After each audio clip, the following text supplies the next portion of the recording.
আমরা প্রবাসীরা যে কত দুঃখ দুর্দশা কষ্টের মধ্যে আছি শুধুমাত্র সান্ত্বনা নিয়ে যে রেমিটেন্স যোদ্ধা, কিন্তু কার্যত আমাদের সাথে তো চাকর বাকরের চেয়ে জঘন্য আচরণ করা হয় যখন আমরা দেশ থেকে আসি সেই সময় এবং যখন বিদেশ থেকে যাই সেই সময়।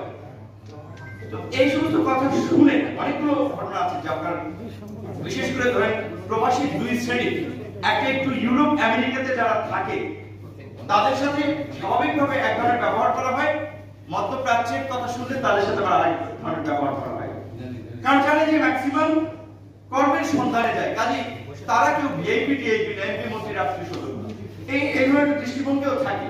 তো এই কর্মজীবী প্রবাসীদের প্রতি যে বৈষম্যমূলক আচরণ এবং অবহেলা, যে বলে যে ভাই বাইরে থেকে আসি, ধরেন একটা কাছের জিনিস ভালো লাগছে বাসার জন্য নিয়ে যাচ্ছি, কিংবা বাবা মায়ের জন্য একটা জিনিস শখ করে নিয়েছি, আর ব্রিফ কেসটা এমন ভাবে উল্টে পাল্টে নাড়ে চাড়ে ভিতরে ভাঙিয়া অস্থির হয়ে যায়। অনেক ক্ষেত্রে লাগেজ কাটাও করে, টাকা পয়সা পাই না, জিনিসপত্র উপহার যা নিয়ে যাই সেইটা পাই না, এয়ারপোর্ট থেকে লাগেজ হারিয়ে যায়। এই সেদিন আমি রাজশাহীর চাঁপাইনবাবগঞ্জ গিয়েছিলাম আমাদের দলের একটা প্রোগ্রামে, একজন প্রবাসীর সাথে দেখা, বলে ভাই আমার লাগেজটা পাইনি। চিন্তা করেন, এখন ওই দিক থেকে আসছে একটা আবেগ, বাচ্চার জন্য চকলেট নিয়ে আসছে, মা বাবার জন্য একটা উপহার নিয়ে আসছে, প্রিয় সহধর্মিনীর জন্য একটা গিফট নিয়ে আসছে, হাজির হবে। এখন তিনি হাজির হয়েছেন, তার ব্যাগটাই পাচ্ছে না, ব্যাগে হয়তো নিশ্চয়ই বৈদেশিক মুদ্রাও ছিল কিন্তু ব্যাগ পাচ্ছে না।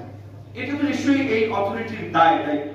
ম্যাক্সিমামেরই কমন অভিযোগ যে ভাই পাসপোর্টটা নবায়ন করতে দালালের টাকা দিয়ে নবায়ন করতে পারতেছি না। কেন ভাই পাসপোর্ট নবায়ন করতে দালালের টাকা দিতে হবে? আপনারা ডিজিটাল বাংলাদেশের কথা বলেন, স্মার্ট বাংলাদেশের কথা বলেন, পাসপোর্ট নবায়ন তো অনলাইনে হবে, অ্যাপ্লাই করে আপনারা দিয়ে দেবেন যদি তার কোনো ক্রাইম না থাকে। এবং আমাদের দেশে যে পাসপোর্ট করতে গিয়ে প্রথম হয়রানি প্রবাসীরা তো শিকার হয়, সাধারণ প্রবাসীরা পাসপোর্ট করতে গিয়ে বাইরে গেলে একটা পাসপোর্ট লাগবে, দালাল ছাড়া পাসপোর্ট পাওয়া যায় না, দালালের আখড়া হচ্ছে এই পাসপোর্ট অফিস। এখন একজন নাগরিকের এনআইডি বা পরিচয়পত্র থাকা মানেই তো তিনি পাসপোর্ট হোল্ড করতে পারেন, এটা তো তার নাগরিক অধিকার। এইটার জন্য কেন তথাকথিত ভেরিফিকেশনের নামে নাগরিকদের হয়রানি করতে হবে?